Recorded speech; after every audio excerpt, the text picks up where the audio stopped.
Welcome to 1,000 Tiny Steps. I'm Barb Higgins, and in this podcast, I'll share personal stories of great joy and tragedy and the steps that brought me there. I have become adept at tracing them backward to find the origin of an event, good or bad, that has affected my life. I have gone from being on top of the world with Division I All-American success to being unable to get out of bed with the grief of losing a child, and everything in between. I am painfully honest, which can make people uncomfortable, but discomfort brings growth, and oftentimes, tragedy brings joy. So, tie, buckle, slip on, or lace up your shoes and join me as we begin our 1,000 Tiny Steps. Hey everybody, Barb Higgins here, recording episode 42 of 1,000 Tiny Steps. And this is episode 1 of season 5. My seasons run one right after the other. Primarily, as I've explained before, if you've listened to me before, my seasons all focus around a certain subject. So season 1 was Jack, and season 2 was Molly, and season 3 was a lot of the years leading up to Molly's death and my trauma thinking. And I talked a lot about a book called The Body Keeps the Score. And then season 4, I just sort of analyzed parenting Jack. I'm 58, almost 59. And so I'm entering the last year in my 50s. I remember being of an age where I thought someone my age was old. When I moved back to Concord, which is where I'm going to sort of start this season, I was 26. So my mother was 47. That's 12 years younger than I am now. And I was an adult. And I thought she was so old. I have to say, I thought she was really just thought my parents were so old. But they lived a lifestyle that was a lot different than the lifestyle I'm living. And at age 47, all 4 of their children lived elsewhere. And so they were, the empty nesters. And they were both very busy. My dad still worked full time, and my mom and I started a business called Fit Start, which was actually a lot of fun. So I'm sitting here beginning season 5, and I wanted to have a whole different recording place. And I started off in this little room upstairs, and then I was in front of the tree in my living room. And then I've been in my office, and I had the picture of that my grandmother painted behind me. And I just felt like, it would be nice to mix it up. And so I came in here today very disorganized. I'm actually feeling similarly about my life as I did when I made the decision to move back to Concord. So it's interesting sometimes when you self-analyze, you realize that sometimes we do the same things over and over again and don't realize it. So those of you who are watching me, you'll see sort of a plain white wall behind me. And on it, I have taped to Scotch tape, thumbtacks, some pictures. I have Molly's poster, which has her quote on it. Do you think you have a purpose? If so, what? I think mine is to make people happy. Does that make you happy? Yes. Purpose fulfilled. That was Molly's Instagram quote that she changed like 2 nights before her death. So that's a significant piece of what propels me sometimes around the Molly B Foundation. So I have that back there. Then I have all these pictures of Gracie and Molly. They're all given to me by people who knew and loved the girls, or knew of and loved the girls. So those of you who are looking at me, I'm pointing up to a picture here, and their cousin Jordan, or she's my cousin, so they're whatever, we're all cousins. She drew that, and it was framed in our kitchen, and frame fell and it broke. So it's been sitting in here unfixed forever. Underneath it is a photograph, and it's a picture of Gracie and Molly and the baby, Jack. This was a present from Carolyn Rose, and she's a medium that I've gone to have readings around Molly and lots of things, actually. And so she just photoshopped 2 photos together so that it looks like Gracie, Molly, and Jack are all together, which I really love. Then above me on the other side I'm pointing is a sketch, and that's done by Annie, and both of them are. Annie is Keisha's cousin. Keisha and Molly were best friends long ago, and Annie is this amazing artist. Another one of my great ideas that never followed through was writing a book together with Annie, and she would illustrate it. She is unbelievably good at capturing facial expressions and the realness of a face. It's amazing. I love her art. She's doing good things, actually, and I'm very proud of her. Those pictures I have on the wall, and I have them here because they were sitting over there in a pile with a bunch of other pictures that, why not put them up and look at them and have them be a useful part. So right now, this is what's behind me, and I think it will morph and grow as season 5 goes along. So what am I doing in season 5? Well, I'm skipping over a bunch of years. I worked my way back, Jack, and then of course, preceding Jack is Molly, and preceding Molly is her death and the years leading up to her death. But I started at my job loss, and my job loss from the school district was very significant. And if you don't know anything about it, just Google my name. I was really just plastered in the press, and the newspapers were not kind to me or my family, or particularly the family I was helping. It was a pretty ugly scenario. I'm skipping over that whole chunk of time. And that time period would be probably, let's just say from like my marriage to Kenny And then I met that family like, 5 years into the marriage, like 8 years into the relationship, 9 years into the relationship. So I'm doing everything prior to that. This season, season five, will talk about my decision to come back to Concord. And it was a pretty significant decision that was based on actually me feeling a lot like I feel right now: frustrated, overwhelmed, unproductive, not doing what I should be doing, feeling like I'm, drinking too much or not exercising enough or not eating right, not taking care of myself, just overwhelmed. And I have amazing things going on and a beautiful baby. The critics in the world would bemoan me for making all of this public, but the way that we help one another is to be honest and open. I can't help people if I don't know what's wrong with them, and I can't provide help if I'm keeping secrets. And so what I decided to do is to skip over that chunk of time, the chunk of time from, really, I guess, from when I moved back here was 1989. And then I met Kenny in 1996, got together in 1998, married in 2000. And then I made some fateful decisions around 2005 that changed the course of my life. As I've told the stories that I've told in this podcast and thought back to things and remembered things and processed things, which is what happens when we share, I have a pretty good idea of some of the steps and decisions I made that set my life on such a bad track. What I'm going to do is skip over it because so much of what was happening before all of those bad things happened play into the reason and the whys and wherefores of making those decisions. So I'm going to start with the fall of 1989, and that would be the fall that I came back to Concord. So I left Concord in the fall of 1981 and went off to college. So I was 18 then. So I came back in 1989. So that's 8 years. I always think that I lived in Boston for 10 years, but it was 8 years, 81 to 89. That would be season six. And that would be a fun season. What are you talking about all the time? You're talking about college and partying and competing and all of that. But so many of my experiences are not surprising given my upbringing and childhood and bad things that happened to me and just how I tend to navigate the world and the people that I end up becoming friends with.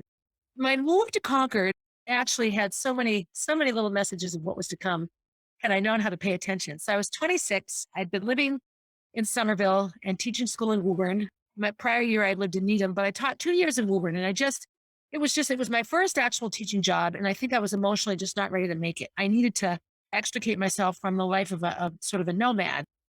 I was still running quite a bit, but obviously with a full-time job, that becomes different. And, I can't just up and leave and go run a race here or there or whatever when you're working full-time. And I had a very hard time adapting to the confines of a full-time job. I didn't like it.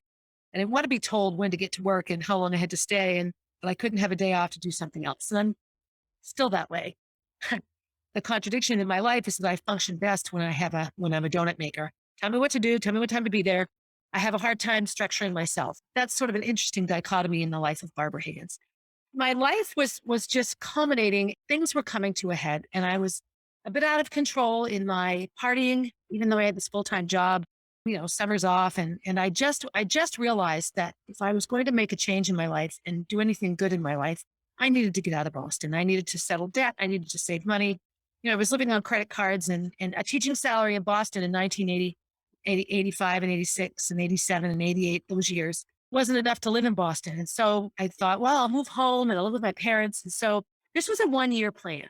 A couple of things leading up to that 1-year plan are significant. And I think back now, like, oh my gosh, what would my life have been like had I done that? So I ran for Nike Boston. And when I realized I needed a full-time teaching job, I applied for a job in North Carolina, and that, there was no internet. It was a telephone interview, and I mailed resumes, and I was offered a job. I actually take that back. It was not North Carolina. It was Georgia, right outside of Atlanta, Georgia. And I could have taken that job. I was offered a job, and I had a spot on a running club called Nike South, which was a similar component to Nike Boston, but it was in the South, and it was centered in Atlanta.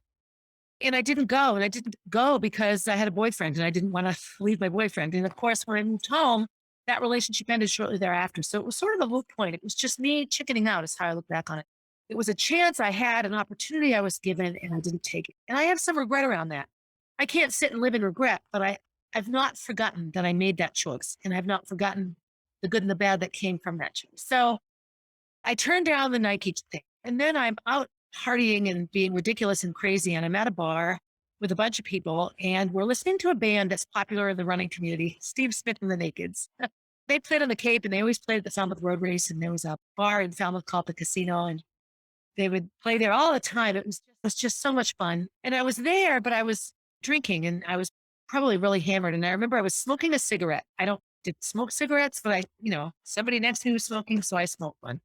And so some people I knew came in, one of whom was my Nike coach at the time, Bob 70, and he was livid. What the hell are you doing?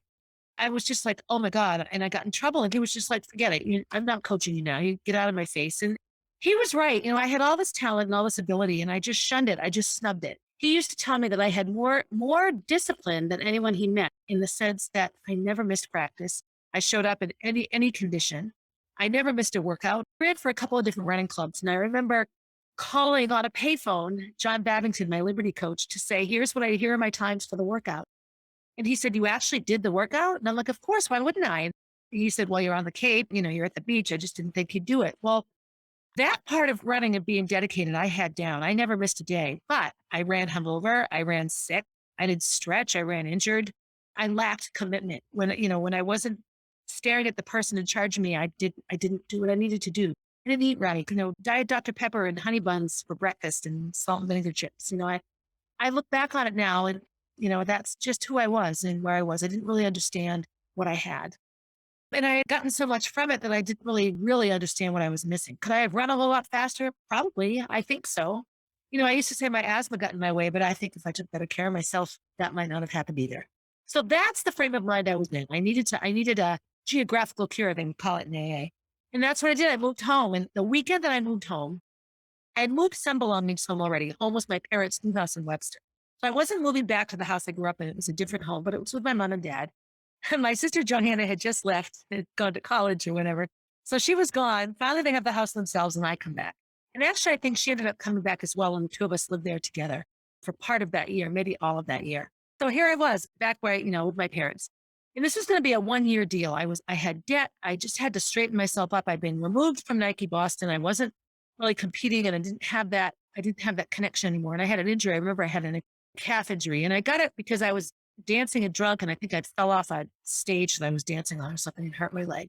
So I didn't even hurt it running. And I remember just being so distraught with myself. So the weekend that I moved home was David's sister Karen got married. And so she had this beautiful wedding reception and everything. And of course you party. And I won't even get into the things I was putting in my body at that time. But all of you that have heard of the 80s, use your imaginations. And so I remember waking up on the basement floor at David's house and just I'd slept all day and people were awake already. Some of us were still sleeping and all. And it was just like, oh my God, I got to get out of here. Not out of here, like out of David's house, just out of here, meeting this life. And they moved me home. So Richard, Karen's new husband, had a big green pickup truck, and maybe it was blue, but it was a big old truck, 3 on the tree. You shifted it here. It was awesome. And we went to Somerville and loaded all my stuff up in it, and they drove me home. So I went from this busy, bustling city of Somerville, to David's house, which was in Newton, which is a beautiful suburb, complete other side of Boston, very different. And that beautiful house is torn down now. I'll talk about that later. Off we went to New Hampshire, and they dropped me off in Webster, which is really, really rural. And you had to drive by a big dairy farm and wait for the cows to cross the road, all 45 of them or however many. It was pretty interesting to drive home. And I remember thinking at the time that I was making a big change. Like this was a big shift. Things were different. I had nerves about it. And so they left, and I went to sleep. And I woke up in the morning, I'm having coffee with my mother. And I remember thinking, gee, I should probably find out when the first day of school is. And what happened next was such a precursor of things to come. The phone rings. And of course, no cell phones and internet then. Really, that was all still so far away. So it's a phone on the wall, and I pick up and answer it. Hello. And it's my new boss. I said, hey, how are you? And she said, great. How are you? And I said, great. I just got home last night. I'm unpacking. When do we start? And she said, well, where are you? We start right now, today. And I was mortified. I just didn't know. And I hadn't called and asked because I was too busy wrapping up one life to begin a new one.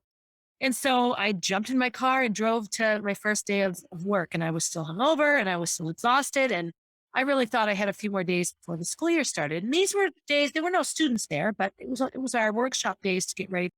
And so I was thrust right into a job that very, very shortly in, I knew was a terrible fit and had been a mistake for me to take. Not that I didn't love the students. I actually really cared a lot for the students, but I didn't have a good enough sense of boundaries, and I wasn't creative enough with coming up with lessons for high school students. I had taught at an elementary school, and then a middle school special needs kids. So I took their lessons that were already prepared and modified them. So in terms of creating schoolwork, I didn't have that skill yet.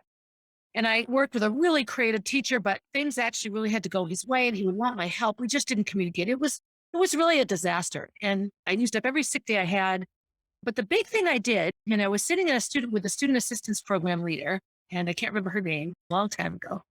And, she was talking about sobriety with these kids, and some of these kids had hardcore drug issues. I'm sitting there like, okay, I can't be disingenuous here. I have a problem.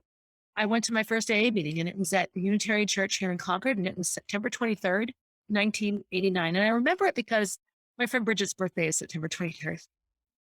So I just started that. And so starting a life of sobriety, and I didn't have a drop of alcohol for, I think, like 7.5 years, a long time.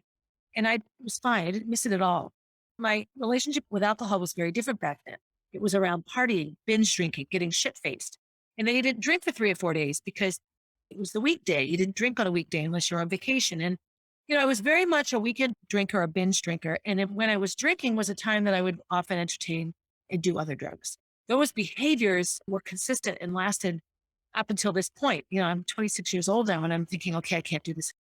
I have to say that was a very positive choice of taking that job and just sitting with a room full of kids who were struggling and realizing I have to fix this.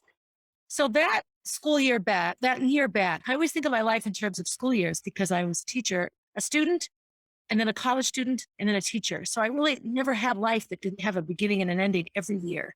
And it's one of the best parts of being an educator. Your school year starts in September and it ends in June. And if it was bad, you can recover from it over the summer and you get to start all over again with a whole new set of coworkers and a whole new reality. It's one of the beauties of teaching.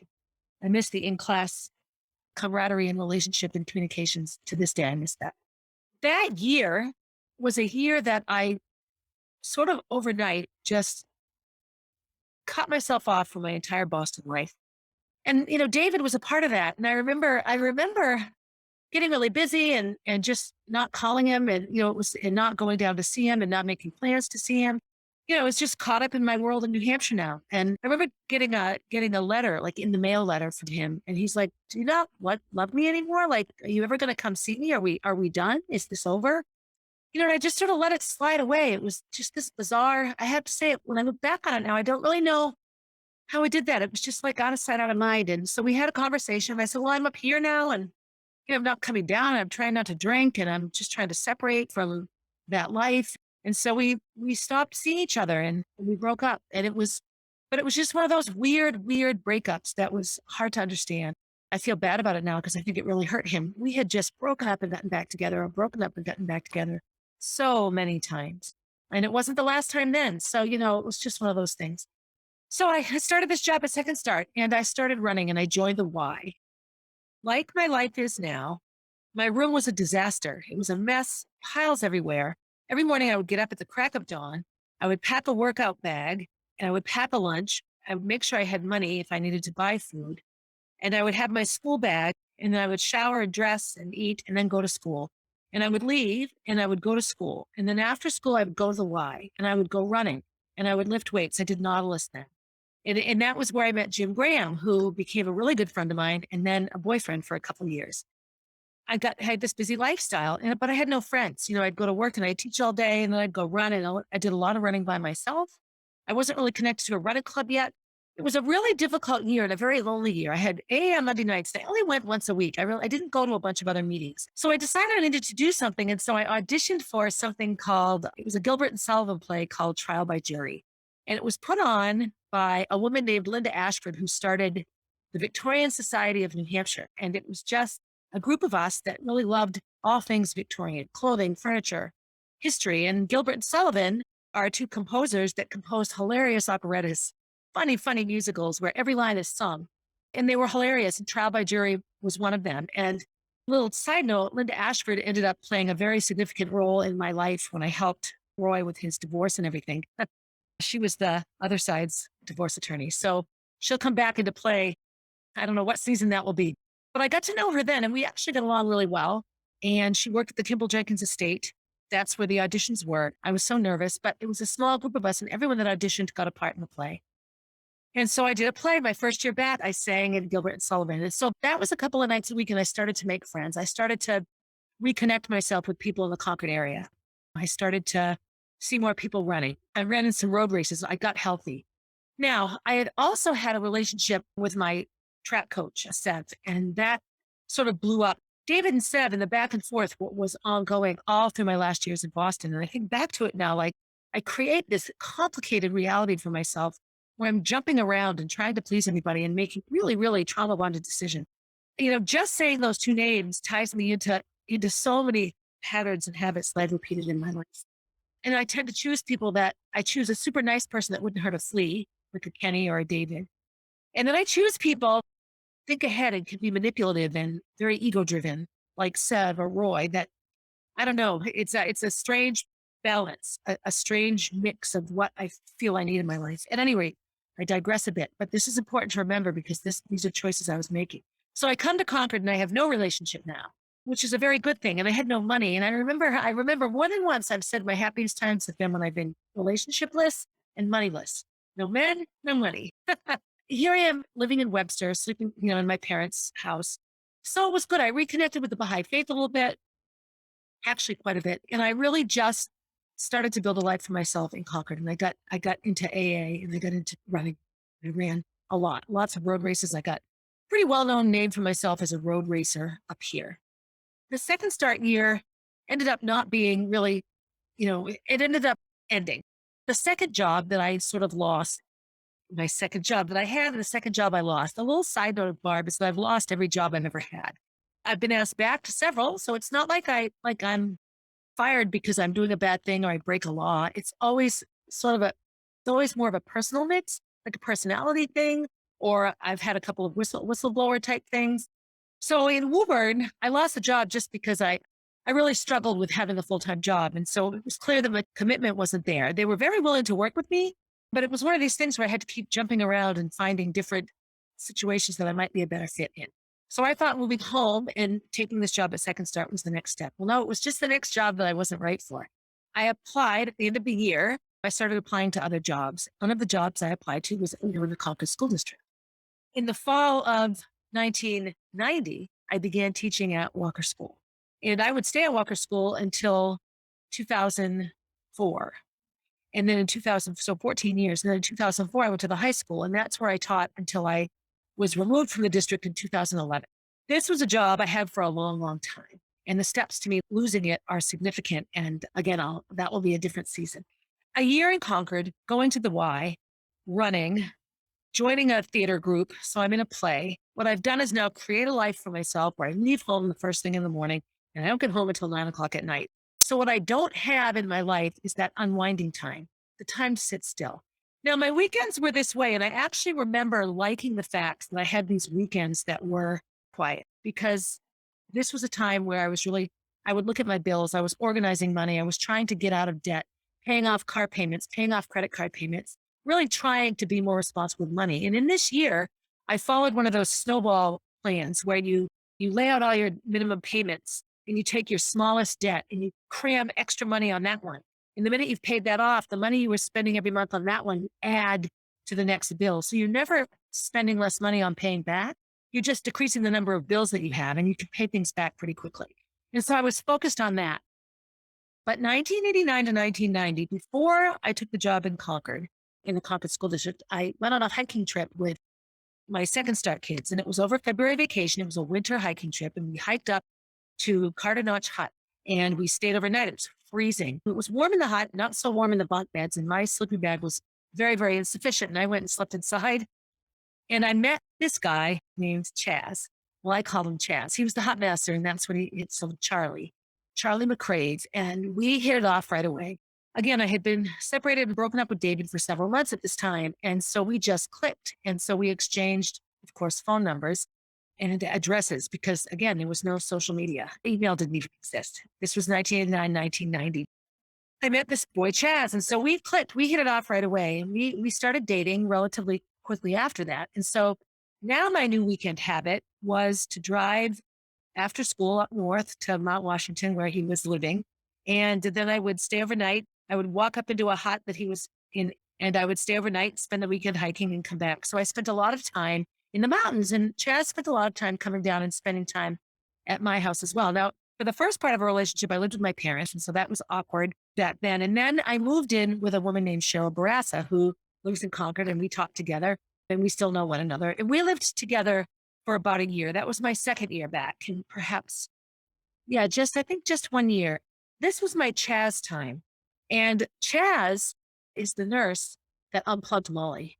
Chaz is the nurse that I re-met. I met him in 1990.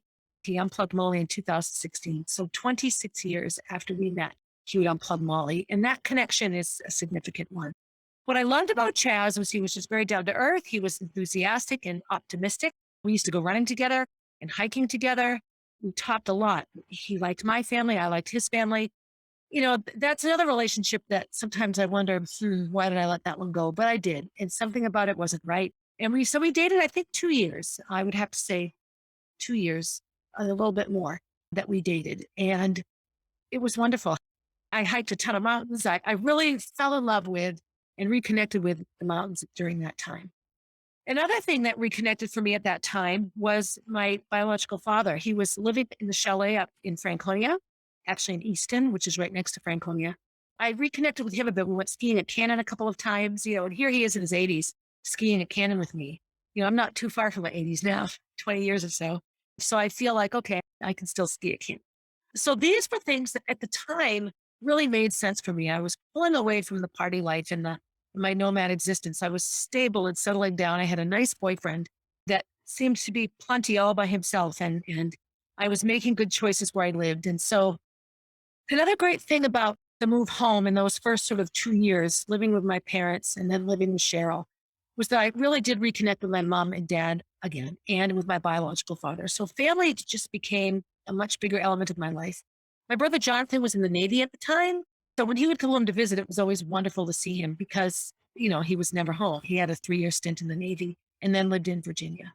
My brother Rick was at that time still in North Carolina and had not moved back up to New Hampshire. And another piece of my life in those early years was the birth of his daughter, Kelsey. So now I had this little niece and I could be the crazy auntie. Johanna moved back home. She was having a really hard time in those years. She was in a pretty dark place, tried 2 or 3 different jobs, was really struggling, didn't like college, really in a struggling time. She eventually started doing tree work with Keith, and he's still our tree guy, Keith Carlisle. He's still, if you need a good tree guy in Concord area, Keith is your man for cutting them down and that sort of thing. So all of those things became much more prevalent in my life. When you move away and go to college and you're living away, you're not connected to your family in the same way because you're out, creating your own new life. And as my 20s went along, and when I did start to move back, that was when a lot of my friends started to get married. And I was just mortified by this thought. I was nowhere near ready to get married, nor was I thinking about any of those things. So when I really look at the decision to come back, to not run for Nike South, to not just pack up and take a job teaching school in Georgia and living with a group of female runners, to come home because I wanted to stay close to my boyfriend, to then break up with that boyfriend, to then sort of start a whole new life, teaching and coaching eventually, and then being with my family, a lot with my family, getting reconnected to the faith. It was a complete turnaround for me. And I really did become a very, very different person.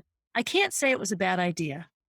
I have to say that all of the things and all of the growth I had during those first 2 years home were significant and good. I do remember I felt so old as I was approaching 30, 26 and 27. My first year in the school district was also my first year coaching. So I got a job at Walker School, and I also got a job coaching cross country at Concord High School. And I remember Concord High at the time was called a Class L school. Now they're called Division I. But it was, at the bigger schools. And there was one person coaching both girls and boys. And I went to a meet, and there were like only 3 or 4 girls on the team. And I remember being just so distraught by this because that was a big school. And I thought that there could be more girls on the team. And so I went to then principal Charlie Foley and then athletic director Bill Hubbard Sr. Both of these wonderful men are now working from heaven. And with a poster, 10 reasons that you should give Barb the job. And so they just laughed and chuckled, and they did. They gave me the job. In a year's time, I had quit drinking, quit all the drugs that go along with drinking, removed myself from a lifestyle and inserted myself in a very different one. Lost my second job, started my third job, started coaching. All of this in a year's time. And so that was a pretty significant year for me. I'm going to wrap up here. And the things that tie into my life now, the things that tie into who I am as Barbara Higgins now, is I see that I was running from a very similar experience that I have recreated for myself again and again. Too busy, feeling out of control, showing up, leaving early for one thing to get to another thing late, not ever feeling safe or secure in a relationship, always wondering, there has to be more, there has to be more. One of the biggest negative effects in the death of Molly was I stopped keeping track of anything, no goals, no nothing. If I could make it through the next 30 seconds, I was doing fine. And I'm not that way now. I've come back to being more goal oriented and wanting to structure things and have plans. But I do find that what that does for me is reintroduce me to that frenetic, gotta go, gotta go, gotta go all the time lifestyle. In the years after Molly's death, when I just lost everything and I just was still, they were awful years and I took a lot of drugs to get through them. But the one thing that I remember not minding was the fact that I could wake up and be like, well, what do I feel like doing today? Because I didn't have to do anything. The only things I had to do were Gracie's responsibilities. I didn't have a job that I had to go to. I didn't have a group of friends that expected me to do anything.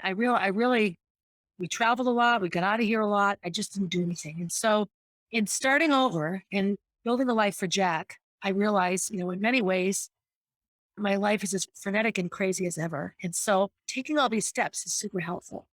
So in 1989, I moved back home, and 89-90 school year, I teach at Second Start. And that doesn't go so great. That summer, the summer of 1990, I worked for Bosquen Parks and Recreation. What a blast that was. And I have my first year ever at Princeton Cross Country Camp with Peter Farrell. And I remember I had to leave, here I go again, I had to leave the Parks and Rec job a week early so I could go do the camp. So I had my sister Johanna sub in for me, and she worked the last week of Parks and Rec camp for me. She was living in Webster. And that was right on the river. There's a bridge there. It's right on the river in Bosquen. That's a bridge I jumped off a couple times into the river back in the day. So, and then the school year started and I was working at Walker School and I was coaching at Concord High School. And so my life had just in 1 year's time really come full circle to who I was and what I was doing. I think that's where I'll leave it for now. My school district journey and my coaching journey, and then my running journey along with it, and my journey with Chaz, and then with Graham, eventually leading to Kenny, is significant and big. And lots of things happened in those years. But in retracing my 1,000 tiny steps, that saying, jumping from the frying pan into the fire, can sometimes really describe my life. And it doesn't absolve those that have brought pain to me or hurt me. But I do have to own my steps. I have to own the steps that I've taken to get where I am. So it is June 13th. I want to say happy birthday to my little sister, Eleanor. Her birthday is today. She's the youngest of all of my siblings, all 9,000 of them. So Eleanor, happy birthday. By the time you hear it, it will be almost July. So if that's okay. I'm reconnecting myself with writing and being a writer and getting my blog out. So hopefully by the time you hear this, I will already also released an email and a blog. That's my fingers crossed. I have a lot to do to make that happen. And I really do want to start being more of an online presence, and I'm working hard to make those things happen. So I really would love more feedback from listeners. I know so many of you listen. Tons and tons of people have told me that they've been listening. And no matter where you are in the journey of my podcast, no matter what step you're on, no matter what season you're listening to, shoot me some feedback on what you might like to hear. Ask me a question, give me a thumbs up or a thumbs down. Anything like that would be super helpful. I will close by saying that I really have reestablished myself as a competitive athlete. My foot is so much better now. No more metal pins, no more sitting here with a throbbing foot in a boot delivering a podcast. I'm feeling a lot better physically and I've been working out a lot. So although I'm not eating as well as I want to or avoiding alcohol as much as I wish, I am working out every day. And that has become, I'm beginning to feel and look better, athletically speaking. So I'm excited about that. So I'll keep you posted and updated on that. I do Facebook Lives. Just on my Facebook page, I have a Facebook group that was once the brain group. And because I had the brain surgery, and then it was Kenny's kidney and Gracie's graduation of Barb's brain. And it's morphed. And now it's my 1,000 Tiny Steps group page, but I still haven't mastered the social media aspect of my life, which is another thing I just need to do. These are all, tiny steps I'm taking to get wherever it is I'm supposed to be. As always, do something good for yourself before you do something good for someone else. Take good care of yourself. I'm going to drink this yummy, yummy seltzer. I've been staring at it. I could drink these all day long. My favorite is Schweppes seltzer water, lemon lime. I'm down to 140 pounds, so I'm trying to drink 70 ounces a day. So I had 3 or 4 of these a day, balances out the tap water that I drink. But I love it. It's my fave. I should do ads for Schweppes. Here, product placement. I could do that. Anyway, for those of you that see me, I'm holding up a can of Schweppes lemon lime, which I will guzzle down when I'm done. So do something good for yourself. I'm going to have a can of Schweppes, and then I'm going to think of someone I can do something good for. And that's what we'll do. So thank you for listening. Please keep tuning in and encourage your friends to tune in. If you'd like to be on my email list, I'm not quite sure how that all works, but you could Facebook message me or Instagram message me and let me know that you'd love to be on the email group. Send me your emails. I won't send anyone an email that doesn't want one. So keep on the lookout for all things new related to Barb. So Jack is terrific. Kenny is good. Gracie is terrific. My parents are good. We're all doing fine. So as always, have a good day, everybody. Hey, thanks for listening and for supporting 1,000 Tiny Steps. I hope you enjoyed the episode and will continue to listen. Feel free to leave a review and share my stories with your friends. Also, please reach out if you have stories to share. I love hearing from and connecting with my listeners. If you would like to know what I'll be talking about down the road, you can find me on Instagram at barb_444, on Facebook as Barb Higgins, and at my website, www.1000tinysteps.com.